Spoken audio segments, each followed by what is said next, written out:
Oh, they don't stand on the ministers, okay.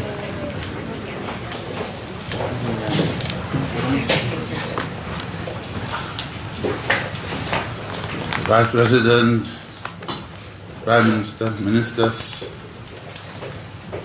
members of the media, Cabinet this morning met,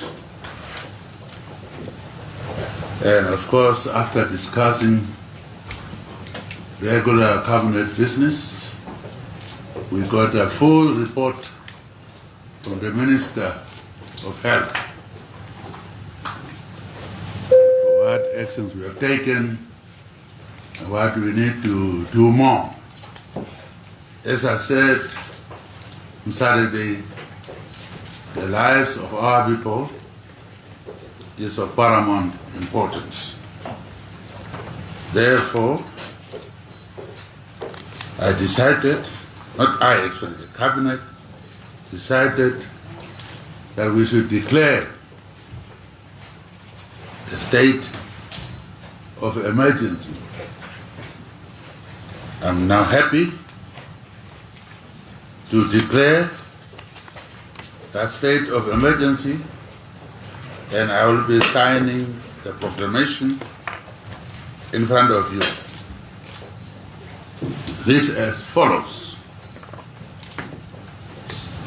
Declaration of state of emergency, national disaster, COVID-19 in brackets, Namibian Constitution. Under Article 26, brackets 1 of the Namibian Constitution, read together with Section 30, brackets 3 of the Disaster Risk Management Act 2012, I declare that with effect from 17th March 2020, a state of emergency exists in the whole of Namibia on account of the outbreak of the coronavirus disease, COVID-19. It is given under my hand and seal the Republic of Namibia at Windhoek today, and I'm signing it in front of you.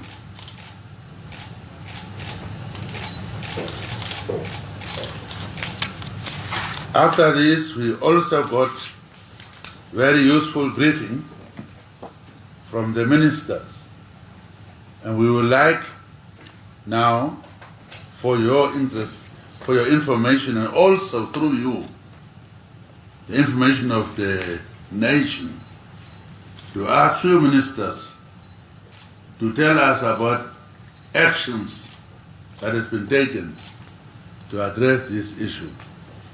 As you can see, we are taking it very seriously. It's the lives of our people. It's very important. So actions that have been taken, we'll start with the Minister of Health. Briefly, just tell us what actions were taken so far.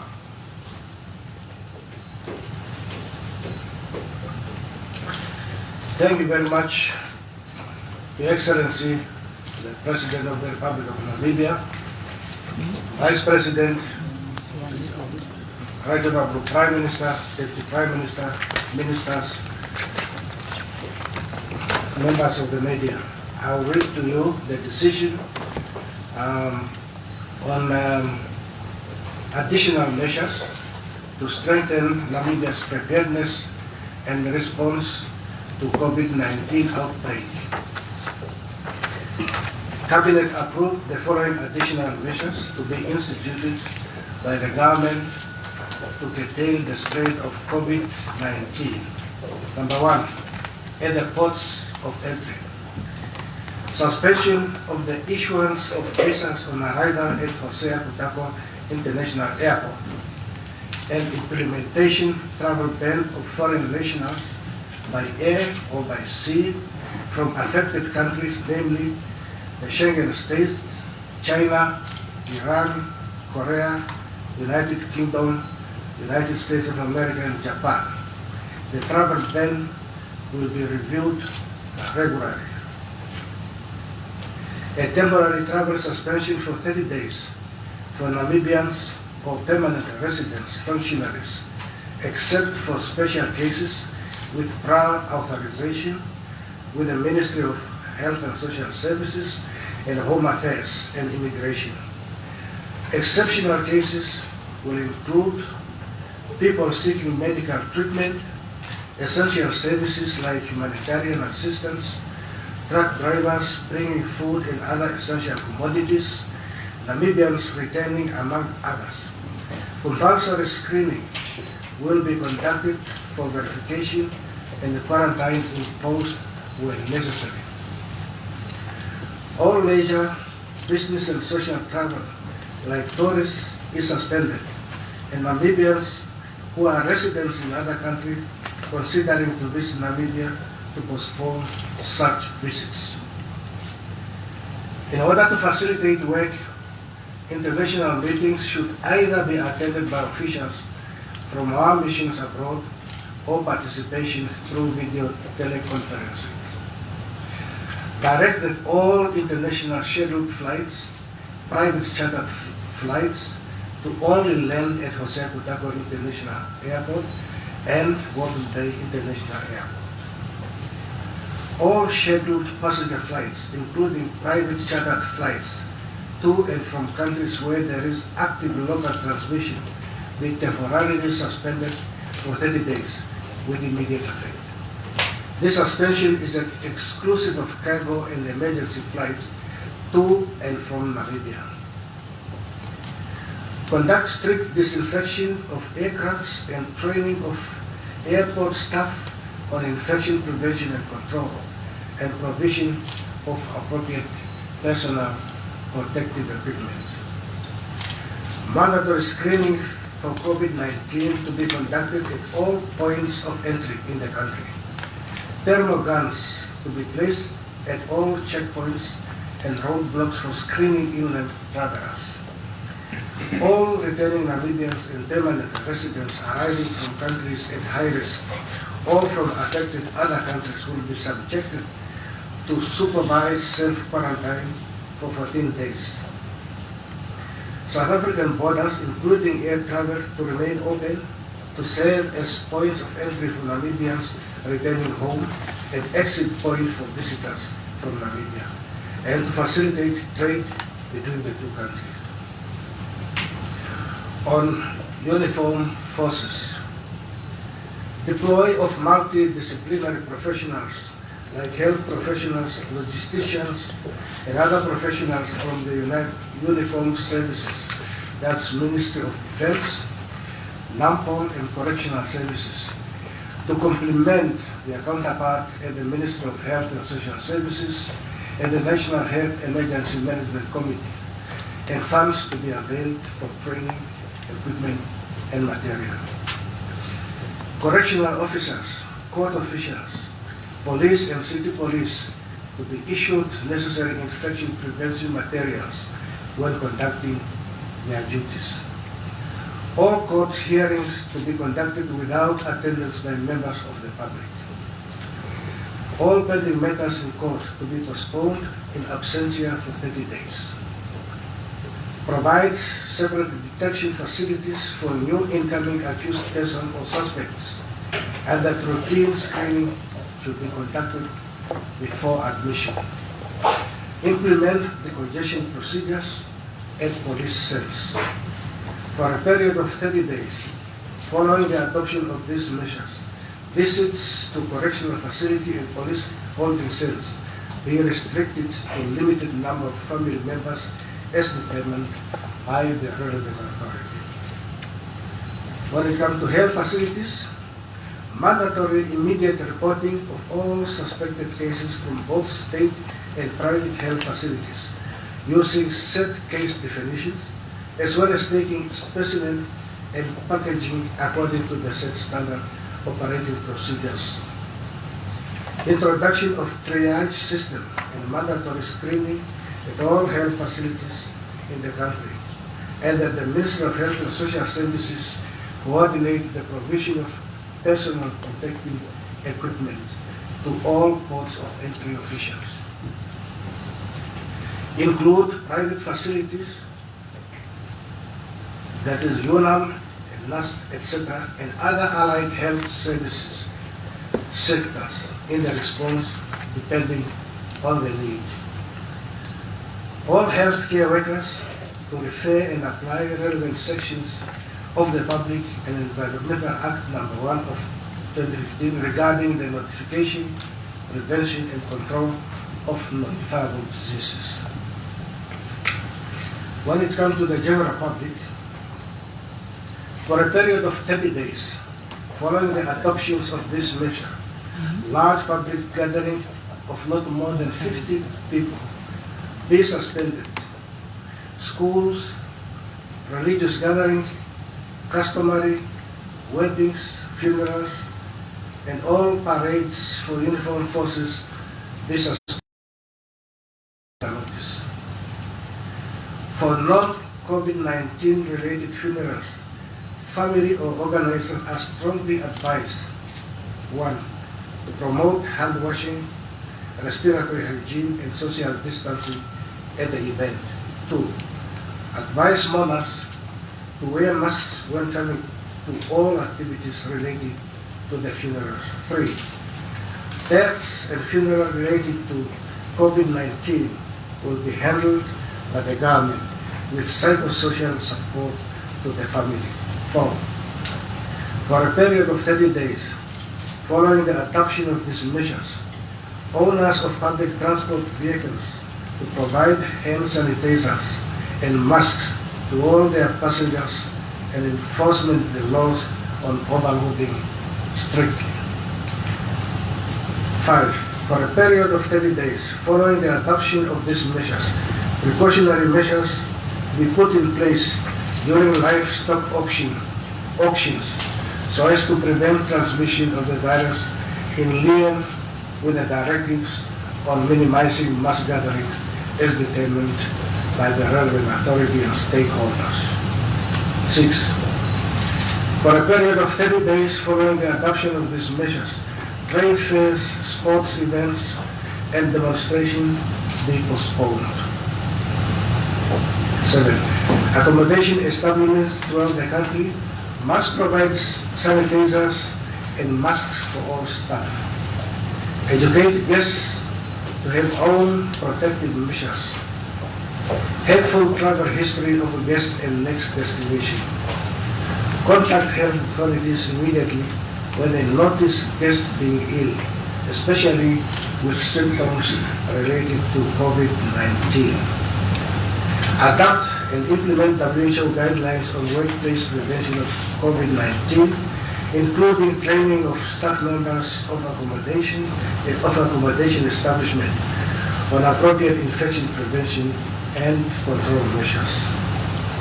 Further, water supply to community is key in the prevention of COVID-19, and service providers are urged to make sure that water is available to the public through water tanker services, and other means. Scale up the provision of water supply at informal settlement and other strategic places through water tankers. Public awareness messages and campaigns should be intensified using all media avenues and platforms to reach every community member in all regions. And then shopping malls and supermarkets to put measures in place to ensure and enhance hygiene at all times to protect all clients and customers, such as the provision of alcohol-based hand sanitizers and face masks for employees. Economic-related resolutions. Offices, ministries, and agencies should request their respective state-owned enterprises to explore the possible impact on the coronavirus on their businesses. Namibia to engage South Africa is a matter of agency on the reciprocity of visas arrangements for business people and on the exit and entry point that should not be closed to allow for the flow of trade and further mitigate shortage of supplies to Namibia. The owners of shopping malls should be advised to make sanitizer available to the customers, especially at entrances of the shops. The Minister of Finance and Bank of Namibia to conduct a thorough impact assessment of the COVID-19 on the economy, as well as on the financial stability, and the outcome should be presented at the next meeting of the Ministerial Committee of the Economic Sectors.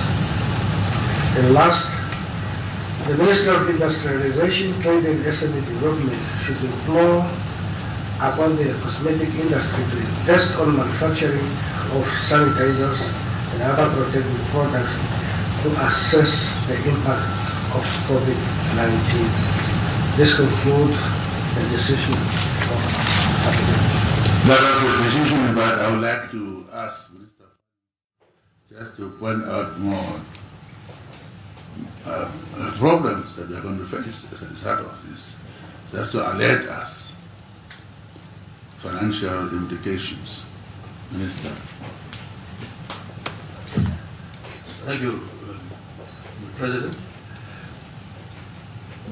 Well, by now everyone probably knows that this pandemic has a significant impact on the economy. When we consulted with the World Bank IMF, what they indicated to us is that the pandemic will cause a kind of a V-shaped decline in growth. This decline is very steep. Some of the economies will go into recession, but not all. Some will weather the storm without going into recession.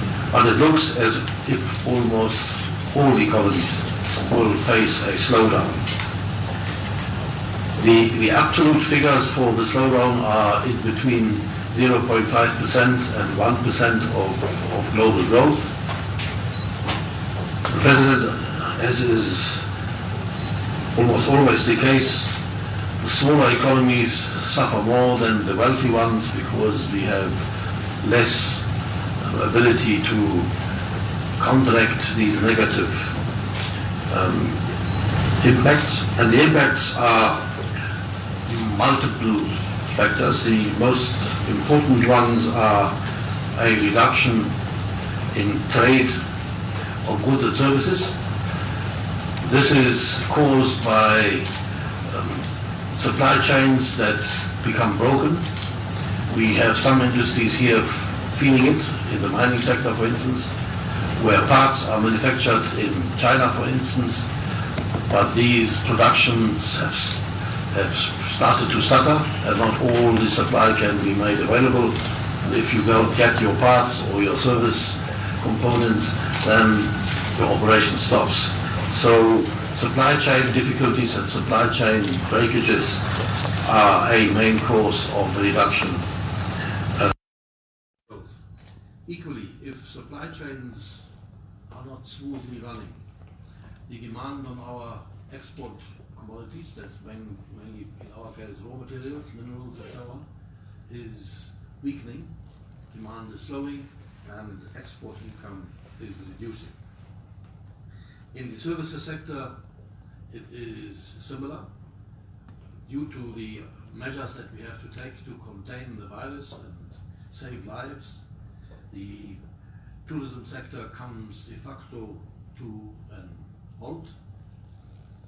That reduces that sector's contribution to the GDP. It reduces the state's ability to collect taxes from them. We will therefore have reduced income, more pressure on public expenditure because the income will reduce. We will not have the same ability to fund the budget. So problems on the balancing of the public finances. On the financial stability side, we've seen that stock markets are under severe pressure. It's on all investment instruments, whether it is equity, whether it is financials or other investment instruments. All of them have shown very significant drops, and with that we must be aware that pension funds, insurance funds and the like may come under pressure because of much reduced returns from these investments. Also, more pressure on the insurance side, at least, for payouts for claims that are coming out of the course of the pandemic. So financial stability needs to be looked carefully on. President, we believe that there are some issues that we can handle, albeit in a limited form. But if we manage the pandemic as we are intending to, the V-shape will be a temporary incident, and the better we manage it at the beginning, the shorter the period of the negative impact, the sharper the V. The slower and the less intense our initial impact is, the wider the V will become, and the V may change to a U-shaped fashion, and then we are for longer in a no-growth or in an contractive position, which is to be avoided. So it is important that we at the beginning do what we have decided to do without any tolerance of deviation, so that we mitigate the economic situation as possible. Mr. President, lastly, we have agreed in Cabinet that this is a pandemic that needs to be resourced well.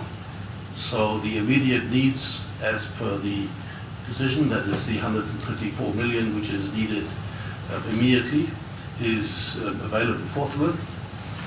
Needs that will arise a little bit later on will be addressed in the budget. So we have made the initiative plans to source and resource these interventions properly. Thank you. Thank you. Can the Deputy Prime Minister tell us the national reaction and the news you are going to announce?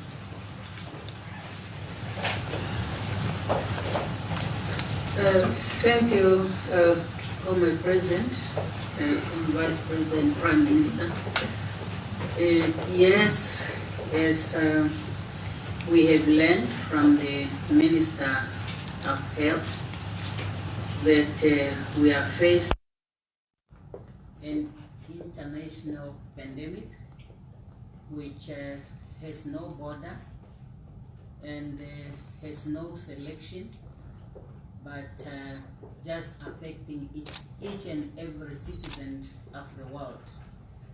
The international community has put in place measures which are guided by the World Health Organization, to which Namibia is also a member, and the measures that are announced by our Minister of Health are in line with that. You have also heard of many flights which are cancelled to different destinations. We have also directed all our missions abroad that they should follow, and we did that immediately. The President's announcement on Saturday that they should follow all the directives in the countries where they are accredited to. At the same time, we have also informed them they have also to take their individual measures as they see it fit. International conferences, as you are informed, are mostly cancelled, and those who are taking place is teleconference. For example, tomorrow 9 o'clock, we'll have the SADC Council of Ministers, and the Namibian delegation will be in the boardroom of the Ministry of International Relations and Cooperation to participate in that conference. As I have said earlier, we are dealing with a pandemic. We got the information that our ambassador in France is currently being hospitalized, because of the coronavirus. He is okay. They told us that it's mild. So he's currently in the hospital in France. I talked to him this morning, and all our staff members in our mission in Paris, as well as the family of the ambassador, they are directed to be on self-quarantine, and we'll keep following up.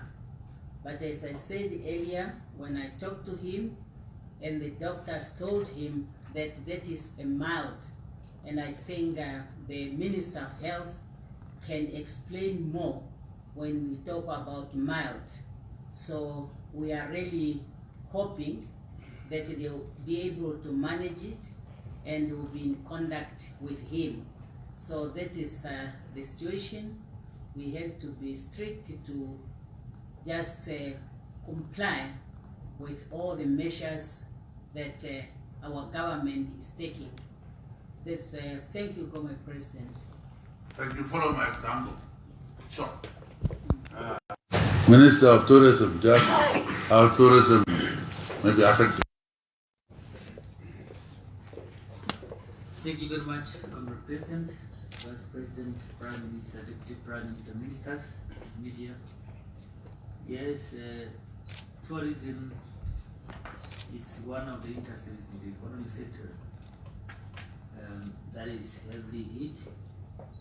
The hard hit, they started already in February, that many of the bookings were cancelled, and then now that there are no tourists coming, and also domestic conferences and tourism also very down or cancelled. Most of the activities are cancelled, the hotels and in the hospitality industry, whole hospitality, including restaurants. The industry is facing the nose-diving trend now. The curve is the velocity of the curve is very serious, that some of them this February did not even have clients, let alone those who come just to a restaurant and eat. People are afraid of coming there. Now, but we are optimistic that the resilience will start after this corona, but the pessimism is very higher in the industry. We are also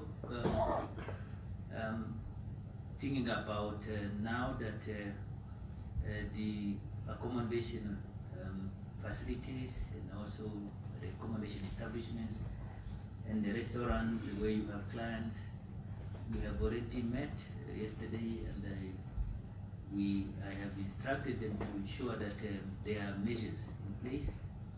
We have to adhere to those health measures, making sure that the protection of our staff members everywhere and has become a priority. Of course, the concern is that the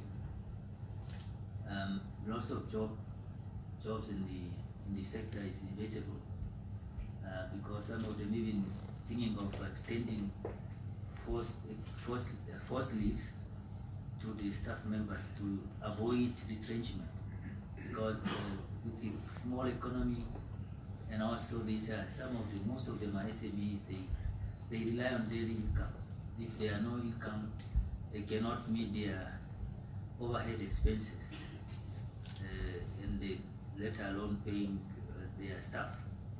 So But we are now trying to see, we are meeting tomorrow as well to see how we can put up some mitigating factors to mitigate the impact, negative impact on the industry. Thank you. Thank you. Home Affairs. Any limitations? What is that? Thank you very much, Mr. President. We are in touch with our neighboring colleagues, in particular South Africa, when it comes to the closure of the borders. Those borders that have closed are borders that are not necessarily busy in terms of trade. And as a country, we agreed with our colleagues in South Africa that those borders can close. There are other two borders, the big ones, or three of them, that are left open and working. Those are the main ones that we consider to be the lifeline. So those ones are open, so is Walvis Bay and Hosea Potamo International Airport. I would also like to inform those visitors who are in Namibia whose visas may expire due to the measures that we are taking. The government will be ready to extend those visas, and we will be prepared to waiver the cost thereof should that be found justifiable. We are opening one point at our ministry for those specific people affected to come, and we will put up a signboard for them to see that those are the people who are affected as of Saturday. If you were here illegally, you cannot come. Only Saturday cannot save you.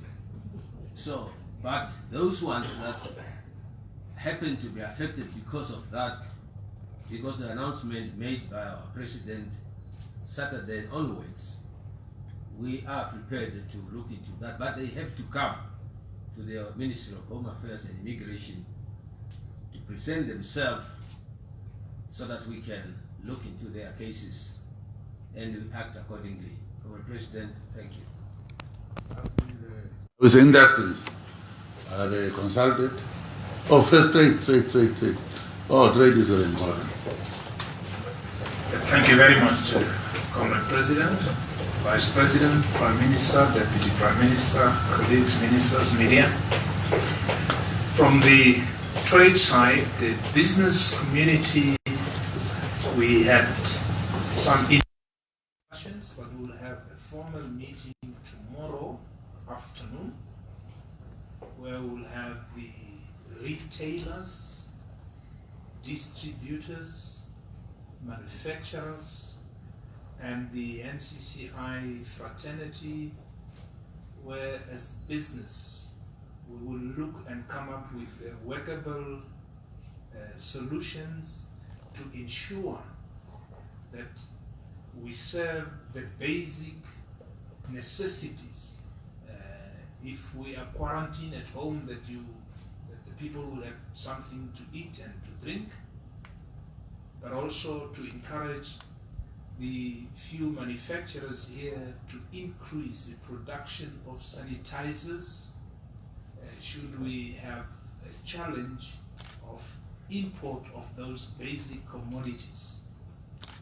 We intend putting up a task force from the business community to ensure that we comply to all the measures taken by government without causing further sufferings through the lack of the basic commodities, including some medicines, etc., etc. But we'll have a meeting and we'll have more after tomorrow's meeting from the business community, but also to encourage those that may immediately think of retrenching workers to think of some other means, either to send the workers on leave instead of retrenching them, but also to come up with workable solutions, and that we'll do tomorrow. I think it is adequate for now that we are on track to then bring our part to mitigate any sufferings as a result of the pandemic. Thank you, President. Industries, I think, similar but quickly, Minister of Industries. What are they saying? What's the problem? Thank you, Madam President. So, this is obviously an unprecedented event. We've asked for all our public enterprises to do a thorough 3-level scenario planning over various periods of time. Our biggest concern at the moment is that we are not sure exactly how long this situation will last. So we have received the first reports, and once we do, we will be categorizing all of these into 3 main categories. The first one being those that may require the most dramatic interventions, and then of course a medium and a low level. Our biggest concern lie with our transport and hospitality related public enterprises, in Namibia being the most immediate affected. Namibia Airports Company and of course Namibia Wine Club Resorts.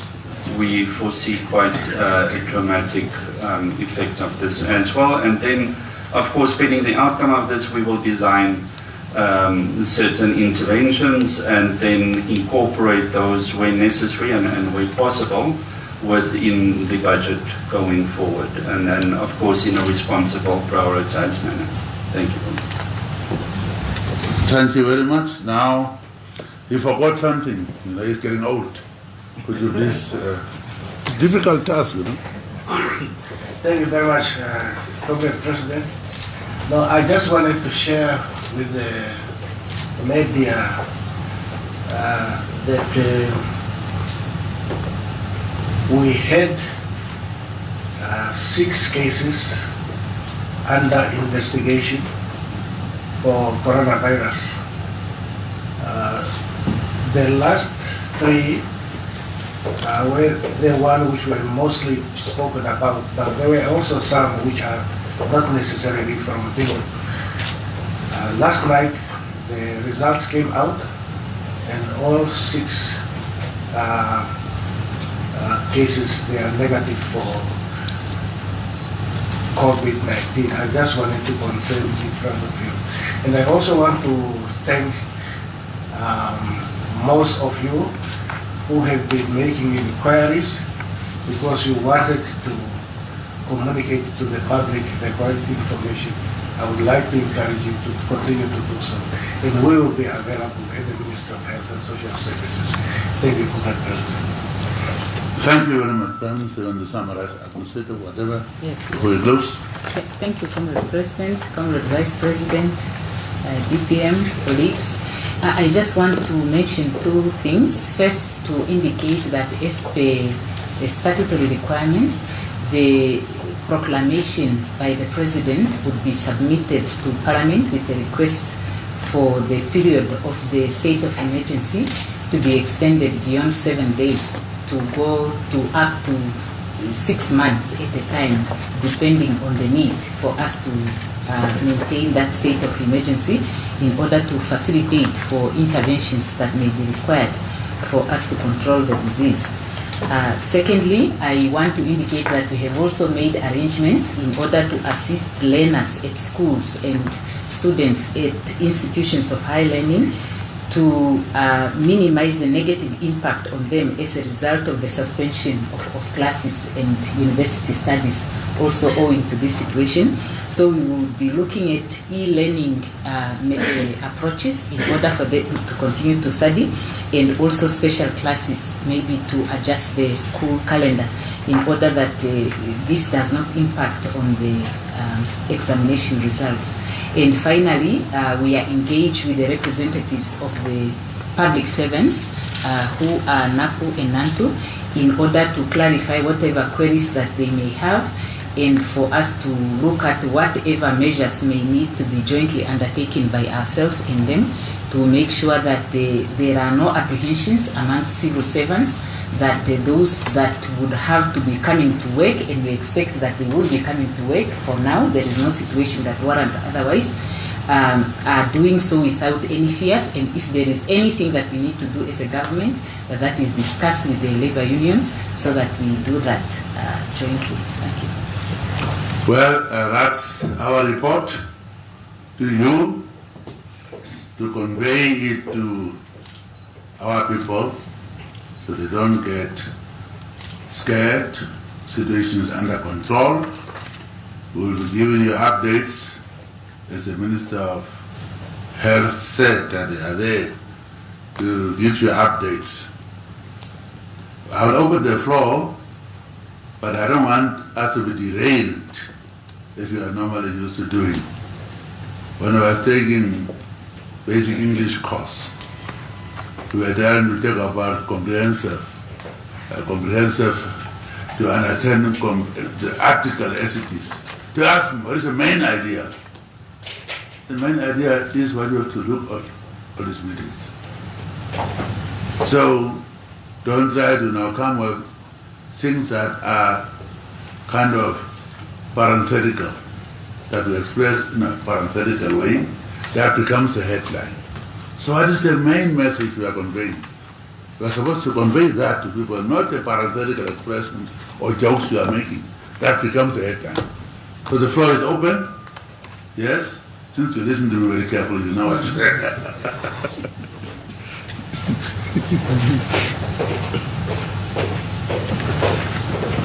Thank you very much. My name is Sharon Kavu from the Southern Times newspaper. Thank you so much, Mr. President, for this opportunity. Well, I've got 3 questions. I'll just ask them all at once. The first question is on, I saw on Twitter that the Chinese embassy to Namibia has said that the billionaire Jack Ma is going to donate 20,000 test kits, 100,000 masks, and 1,000 medical use and protective suits in Africa, and Namibia is one of the countries that is receiving this equipment. So I wanted to know that if the equipment actually comes into Namibia, how best are we going to be using, who's going to be using the test kits, and how best can we ensure that most cases are tested, since WHO is demanding tests. Then my second question will be on the panic buying that our people are actually doing, because 3 days ago a lot of people were just taking things in the shops, buying out saying sanitizers and foodstuffs, and of which it seems as if it's coming also from South Africa. They're also doing the same. So I wanted to ask, how best can we make our people not to panic and buy everything out of the shops, because one of the precautions of preventing this virus is for us to have hand sanitizers, and right now they're now a bit scarce. Oh yeah, there were 2 questions. You said 3. Oh. Thank you. Let's deal with you one-on-one. Firstly, Jack Ma, I had invited him for inauguration, and he replied by regretting that he couldn't come because of the virus. So I'm glad to hear he's pledging something to Africa. Of course, kids, if they send the Chinese embassy through China, through the Chinese embassy, they may be the ones to help us. They're actually willing to help. We may have to ask Chinese government too to help us with certain things if we're in trouble. So I'm glad to hear that, that the rich man is trying to already do something.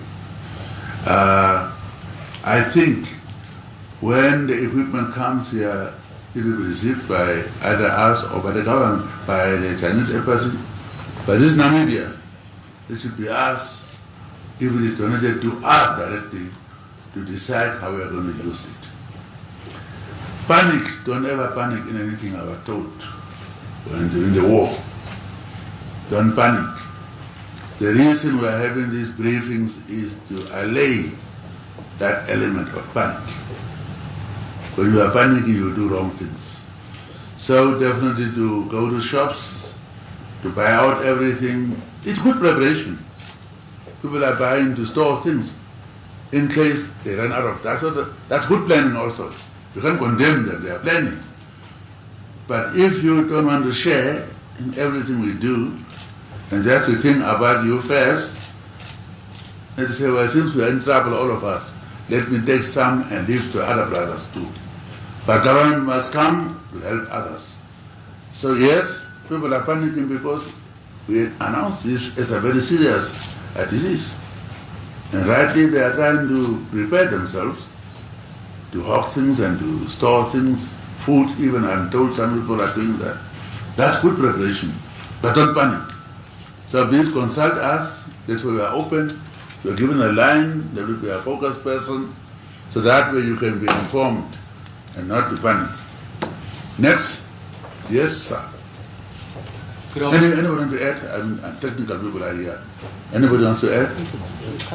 Okay. Yes? No, thank you, Comrade. President, just to add, that is the very reason why we were in contact through the Ministry of Home Affairs to keep the border posts with South Africa open, where the commercial activities are coming through, and they have agreed. So there will be arrangements that the crossing of trucks and truck drivers and goods is safe, but we want to maintain the supply of consumables, food and consumables, medicines, continuously from South Africa through those main 3 border posts that are designated as commercial border posts. Very good. Next. Good afternoon, Your Excellency. Good afternoon again. My name is still Denby Kisting, representing Republic newspaper this afternoon. Not NBC. Last night, but not at the moment. Thank you very much. I'd like to applaud you for this briefing and doing it in such a comprehensive way. I think that needs to be said from the onset. I've got 3 very brief questions. As much as this is an important measure, it's quite a drastic measure to declare a state of emergency. What exactly brought this about? Secondly, perhaps a question to the Minister of Health and Social Services, Dr. Shangula. Will the number of helplines, the toll-free helplines, be increased so that members of the public can have access to factually correct information when they need to inquire about a fever at midnight, for example? Thirdly, I don't see the Minister of Mines and Energy here. Perhaps the Minister of Finance, Mr. Kalishekwan, could respond to this question. What exactly do we foresee the impact on the mines to be? You did say it is an industry that will also be impacted severely. So please elaborate on that. Thank you. My question is, others will take theirs. Mine is very simple. We declared state of emergency as a regard of the disease. When people are free, as Namibians are, they are very free. If you infringe on their freedoms of movement or what, they can take you to court. Since we like the courts, the institutions. So when you have declared state of emergency, you can kind of confine movements, you can ask people not to do certain things that they will normally do as free people in a democratic country. So they're going to infringe upon certain rights of the people. That's why you are declaring it in regard to the disease. Pick it up. Thank you very much, Comrade President. Thank you very much, Comrade President. The question was whether we are going to increase the number of toll-free numbers. Yes, it will depend on the demand. If the demand is there, we'll look into the matter. And I also wanted to say that tomorrow we have scheduled a meeting with the media, also to go and discuss more details matters relating to the disease. So some of the questions we can also address them tomorrow. Thank you. Other question. Thank you, Mr. President.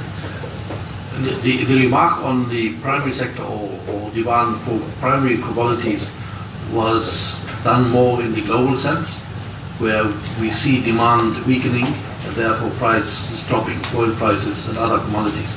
In Namibia, the case is not that dramatic, and the report that we got is that the mining sector will not be affected that severely, but there may be the odd part or the odd difficulty to keep their mining operation intact, and there will be some weakening of demand, but it is not a sector that is most severely affected.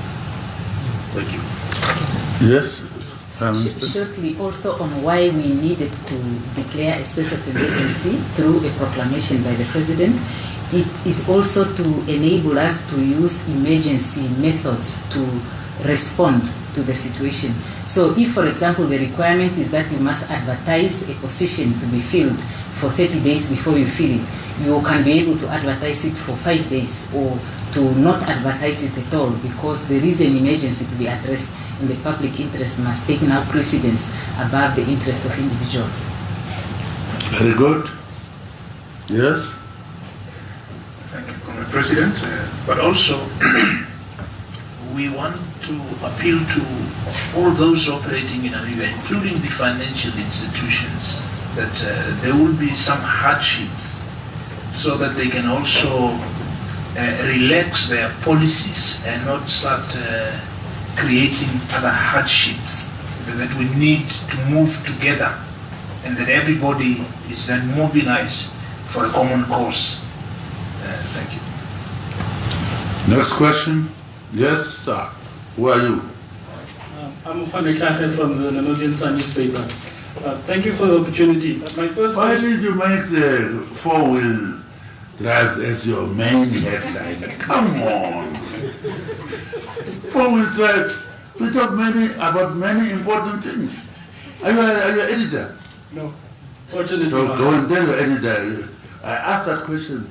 Out of serious things we discuss here, your headline is Ministers denied four-wheel drive. Come on. I will convey the message. I've got 3 questions, 2 I will combine. The first relates to the opening of Parliament. The standards state that a gathering of more than 50 persons is prohibited. In light of the guidelines, are you going to, what happens now to the sitting of Parliament? And then the persons that came in contact with the Romanian couple, how many were screened, and what are the results of, what are the results thereof? And then there was a passenger vessel that sailed for Cape Town. These people have now been quarantined, or the vessel is quarantined. And there are reports that these people of this vessel made it off the vessel and went into Allfish Bay. So what happens now in that regard? Because obviously there is a need for further screening. Thank you. Thank you. Parliament. Leader of Parliament. Yes, thank you very much. Yes, these measures that have been announced are intended to minimize the risk of the spread of the virus. And it is still possible for us to ensure that we go full force with other measures, such as the use of sanitary products, washing our hands, making sure that we are screened, and still be able to hold meetings that are important to ensure that the affairs of the state continue to be managed without the hindrances. We believe that it should be possible for a small number of that we are as parliamentarians to come together without exposing one another to the risk of infection if we wash our hands properly, and if there is any one of us that feels that they may be infected if they wear the mask, that is first and foremost. And secondly, we are assured by the Minister of Health that the cases that we have had so far are imported. So we don't really have a situation where we are afraid that we have locals that may already be positive that would infect others, such that we have to go to the extent of stopping even the work of Parliament. Because remember, we have to pass the budget, and without the budget we would have no money and medication even for hospitals. So I think it would be an extreme measure for us to suspend Parliament at this point in time. Yeah. Oh, you answered. You answered. Yeah, you had 2 questions. Yes, the others related to the passenger vessel that sailed for Cape Town. Yes.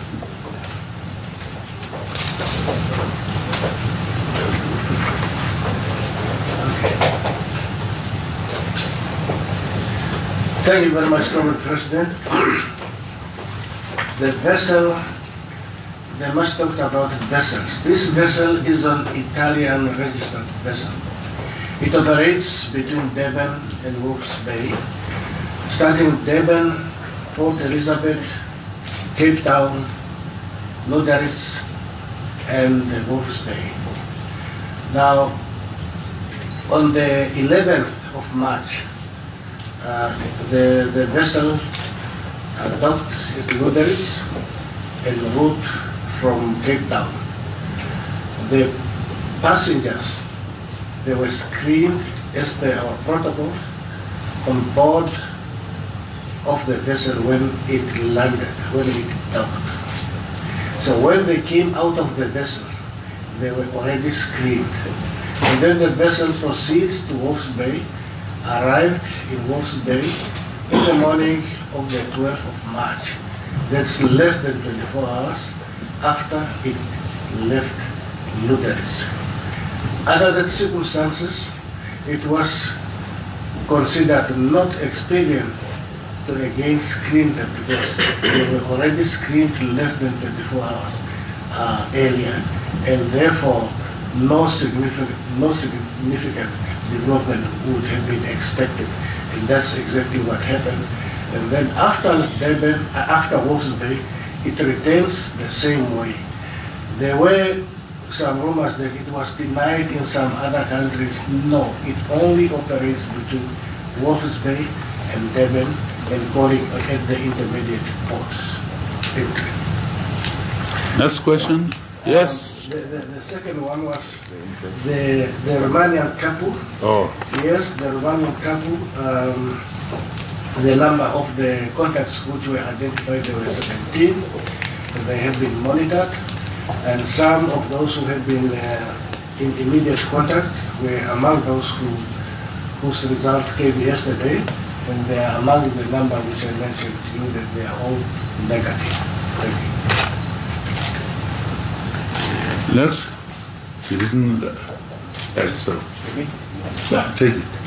Good afternoon, His Excellency. My name is Samuel from Benthamaji. I have two questions. The first one, this morning we reported that the Lutheran churches have also suspended their church services on Sundays, which is actually a sign that everybody's pulling in the same direction as the president. The question is there the same movement going to be done with entertainment areas such as bars, shebbeens, and most probably restaurants? The second question is, it is alleged that some pharmacy or some institutions are actually taking their, they are being opportunistic and selling the sanitizers exorbitantly just because there's on high demand. I don't know how much truth is in this, but as a responsible reporter, I will follow up. But I just wanted to ask if there is, if this is true, are we going to look into this? Thank you. Well, churches, there was Namibians like to tell jokes. So I declared at a press conference and I announced about prohibiting big gatherings.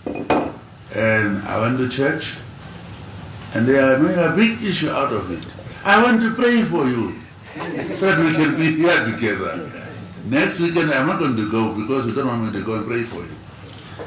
Yes, what's it? New question, huh? The other one has panic buying. No, I already. Yes, it is answered. No more hands. Yes. Okay, so, Your Excellency. I'm Dr. Shali Shagwanale, a journalist with Eagle FM. So with France being on lockdown, they put in measures such as rent and utility bills being suspended, no business at risk of bankruptcy, no French citizen will be without resources, tax and social contributions being postponed, and solidarity fund by state for the unemployed. Now, our situation is not as bad as that of France, but this afternoon I engaged with a listener on my show who said that they are at the markets and they were told that they should not trade anymore, and they don't know how to tell their landlords that I can't pay my rent this month because I cannot trade for the next few days due to the COVID-19. Now, is this a conversation that Namibia can start having already, or is it too far-fetched? That's all? That is all. And then also, number 2, sorry, that's not all. That is all with regards to that. And then secondly, when it comes to self-quarantine, does this mean that when they're self-quarantine, is it in government institutions or is it self-quarantine at homes? And if it's at homes, how exactly will we make sure that these individuals will actually strictly self-quarantine themselves? Who's going to die in case you don't quarantine yourself? They are even buying all the sanitizers, so selfishness sometimes. So if you want to take your life, you cannot help the free society. You want to die, you die. Seriously, we hope that self-quarantine, when it comes to at homes, must be obeyed. My wife just came back and she's quarantined in another room. I talk from outside. So it was 7 days until the testing. So we must take it very seriously. It's our own lives. Why should somebody always tell you what to do when you are grown-ups? You know the danger. That we were telling you what is the danger. So it's true, human beings are human beings. Officers, we are supposed to wear these things, and then sanitary protocol to wash, and not to touch. We like to touch, and then we go. We are used to that. So we must all try to do what we are not supposed to do, and do what we can do to save our own lives. It's your life, it's my life. I cannot go and teach you how to wash your hands. I'm advising you to do that. But if you don't wash your hands, what can I do, my dear? So also with the home situation, you may have to, as long as you are 2 meters, it's apparently safe. Because the idea is the saliva, something that comes from the mouth. Many of us talk and we spit. So therefore, don't be close to people. That's the idea. But we are grown-ups. At home, we must behave. So that children can see that we are controlling ourselves. The other one was what? It's France. Yeah. Yes. I know it's not as extreme as France, but we have down, especially when it comes to those, and this is someone who really said that they can't sell. What do they tell their landlord this month regarding the rent? Is it a conversation that we can start having when it comes to that? I don't think we've addressed that fully, but it's a conversation we can have. In informal settlement especially, we talk about that too, but debts. You live on debt, so if you don't have income to pay for your rental, what do? So we ask for all of us to hold hands, including government and also private sector. So that's a conversation we can engage in. Okay? Very good. Good question. We are tired now. Maybe this other aspect that was raised where some entrepreneurs take advantage and overprice. I think I would suggest that you use the open lines or our normal lines to report them, that we can follow up and then put the matter right. But my appeal will be, as we did, we are all Namibians. We should be together on this one. It's an emergency. So we are appealing to everybody, including opportunists. Yes. No, you already said it. She didn't say anything. It's the same question. I didn't get the answer about the bars. About bars. Do you go to bars normally? No, it's asking because the very important is, now supposing the bar, there is a very elite bar where only 5 people go to. Are they covered? No. If the restaurant is having food, and there are only, because they're talking more than 50, huh? So if you are 20, you are not covered. But we must do ourselves things to avoid, to die. It's I. We're going to die. So I must do things that will make me to be safe, not because government is saying you must do it. You cannot be told by law to do what is right, always, people. Okay? Yes, good afternoon, Your Excellency. My name is Albertina Nakale from New Era newspaper. I just wanted to ask Dr. Shangula regarding the call on retired and unemployed nurses. to come on board and help fight the virus. How is that? How is the response in that regard? And perhaps the second one would be to Memene Tumbo. Just perhaps give us more clarity on the Namibian ambassador to France. Perhaps when it is positive, and what does it mean when it's referred to mild? Thank you. Very good, thank you. Yes? Thank you very much, Comrade President. The issue of retired nurses, we were just discussing the other day with the AD, where did this originate from? Both of us, we don't know about this issue of recalling retired nurses. What we say is that for the adequate response, we will need additional manpower, but we did not specify what that manpower is.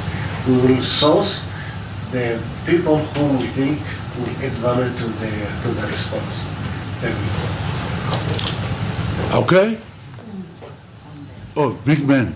Good afternoon, Your Excellency. There was a question, Comrade President.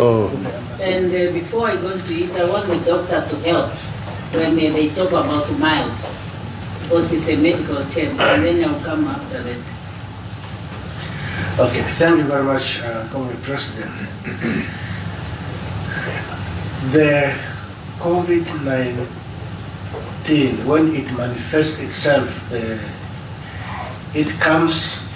there are some individuals when they have the virus, but it's so mild. In other words, it does not even require that person to get treatment or to be hospitalized. Sometimes the symptoms can be moderate. In that case, a person may be hospitalized, but it does not require intensive treatment. Or it can be severe. Now, more than 80% of the people who contract the virus, they would have mild symptoms. In other words, they may not even require anything to be done to them. But especially people in older age, where there are comorbidities, where there are underlying conditions like maybe diabetes, etc., they progress to severe and they will need hospitalization and intensive care, and mostly the death among that cohort is very high. The overall among the people who contract coronavirus and those who die, 2 to 3% of the people die. The rest, 98%, they recover. Yes, that's why when I said the ambassador is being hospitalized, he went in to see the doctor having fever, and they did the screening and sent him home. And then the following day, he felt the fever was increasing. So he went back to the doctor and then asked to be tested. And last night the test came out positive that he is having the coronavirus. And the doctor said it's mild. Now you understand the explanation from the Minister of Health. But he's kept in the hospital. So that is what is happened. What is instructive here is he went to the hospital. Like me, I like to be in the hands of the doctors, because early detection is always good. So if you don't go, if you have a fever, just to get a test, it might be worse by the time you go to the doctor. So it's always good to go earlier. Anything, early detection is good. You could be saved. Yes, Chief. Good afternoon, Your Excellency. Peter Deng from Namibian Broadcasting Corporation. Who doesn't know you? Your Excellency, Mr. President, you spoke about the measures under the state of the emergency, as well as the Prime Minister also spoke about what other measures that we can take.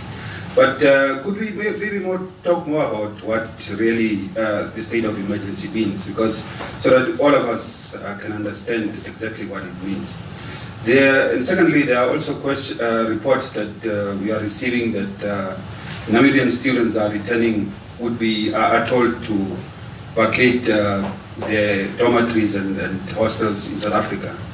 How are we going to assist them coming back maybe in the next 72 hours or so, the deadline they have been given?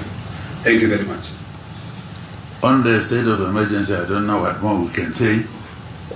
Minister of Law, could you define it, maybe what it means? Thank you very much, Mr. President. Your Excellency, as you said, Namibia is a country founded on the rule of law and democracy. In terms of Article 1 of the Supreme Law of our land, the Namibian Constitution. So much so that whatever we do as public officials, we need to do those acts as per the provisions of the law. The Namibian Constitution, Supreme Law, other laws of our republic, be they acts of parliament or common law. Now, the declaration of a state of emergency, as is common even in democratic countries. In this regard, I give you an example of France co-president. When they declared the emergency, citizens were prohibited even to leave their houses or yachts.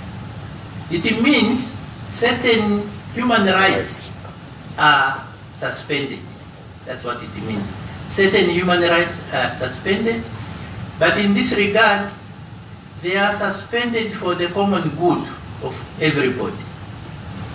Principally because we want to save lives.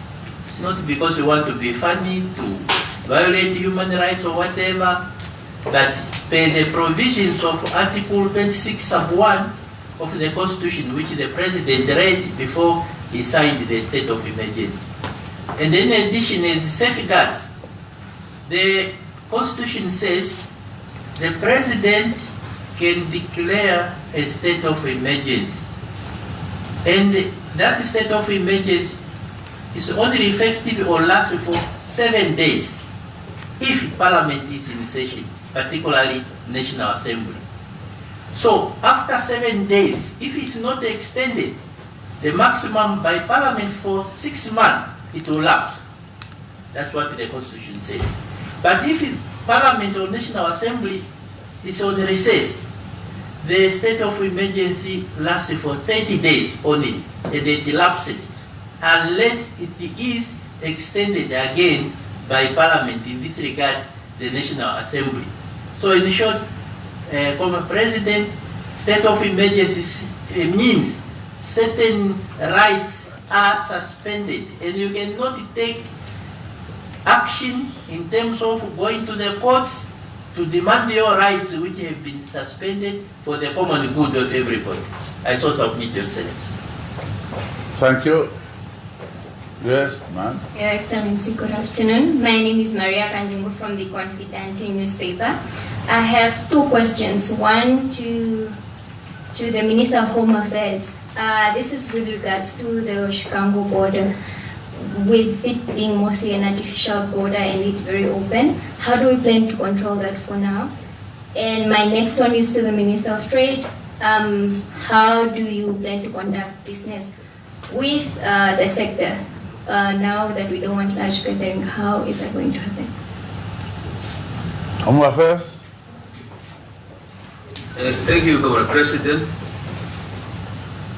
I seem not to have gotten the question very well when the the journalist asked for, said Hage Geingob is some kind of artificial border. What did you say? Sometimes the agriculture minister, to be specific, refers it to that. Because Hage Geingob is a normal functioning border post. With everything, all state institutions are there. And that's the main border post, crossing border post that is in the center between Namibia and Angola. So it is a functioning border post, and all efforts that we are taking in regards to this are in place at Hage Geingob. Thank you, President. Trade. Thank you very much, Mr. President. I refer to a meeting that we'll have tomorrow. Obviously, we'll have more than 50 people, so that we will split, maintaining the distances. But we have to come together to come up with a plan how we can serve the public. If you need sanitizers, you need to know where to find it, because shops, including those in South Africa, are already running short of rations. They're already rationing. But we need to come together to come up with a plan to mitigate this so that we serve the public. We're doing this in terms of emergency for the public good. And it is a call on all of us, what can we do to mitigate that?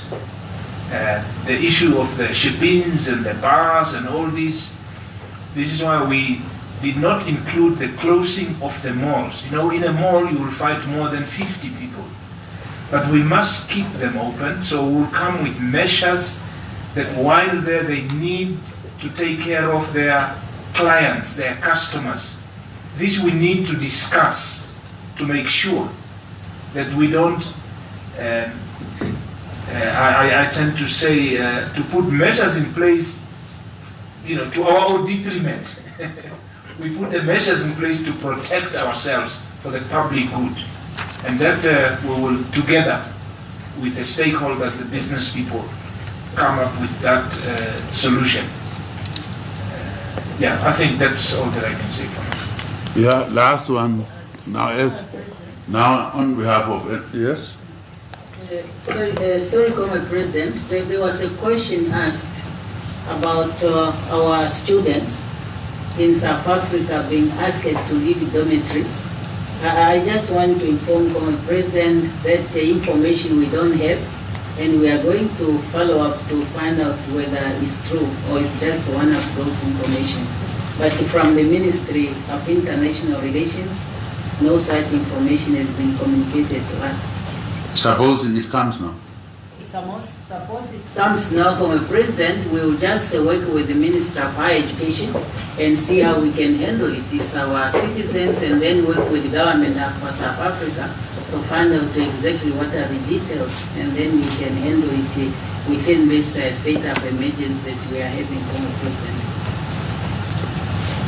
Yes. Your Excellency, we certainly don't want to exploit this opportunity, but we need to also ask the questions, particularly those that members of the public have. How will the state of emergency impact on the rollout of the food bank? And a question to the Minister of Home Affairs and Immigration. At some border posts, it's believed that there's no screening when people pass through there. Is that true? And if yes, why? Thanks. Roll out of food bank, it's already there. Roll out. It will provide food for fewer people. But roll out is already there. Food bank. Yes. I rolled it out long time ago.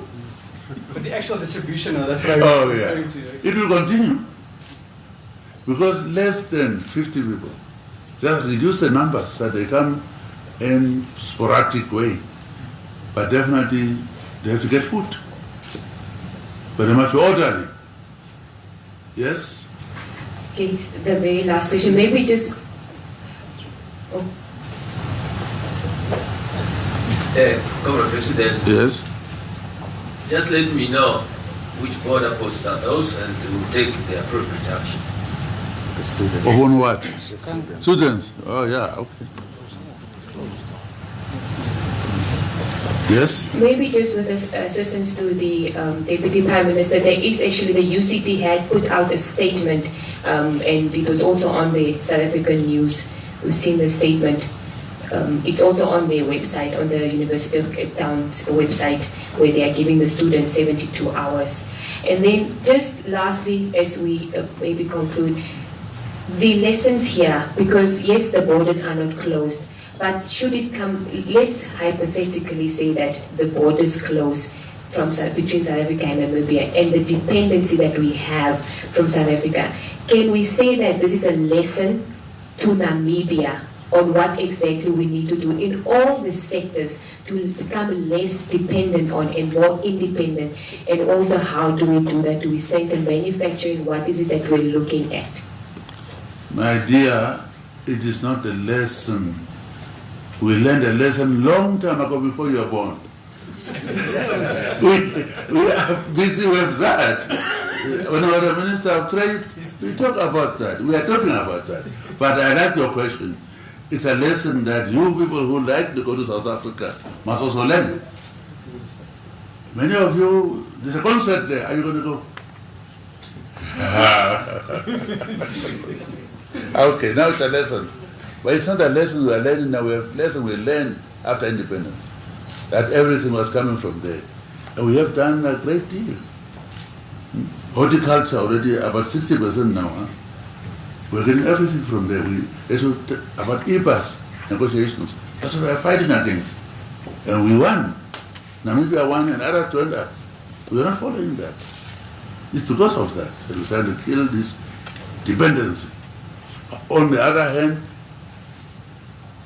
Continental Africa Free Trade Area says we must open up. It's difficult. Africa has become one continent one day as a Pan-Africanist. So we have to look at those things too. By one-sided current dominance, that you are dominated, that we cannot accept. But mutual kind of cooperation at all levels must be welcomed, because we are building one Africa one day. And some of us are Pan-Africanists. Okay? Opo? With that, I would like to thank you, but let me ask you one question. Why should you always just ask questions and we must answer? Tomorrow I want to announce the top 4. Whom can I announce? Can say it. If I announce new people, I'll call a press conference. If I make slight alteration only, instead of having you all here, although you like to be here, I'll just release a press statement, huh? Okay? Want to come back? Want to come back? You like this place?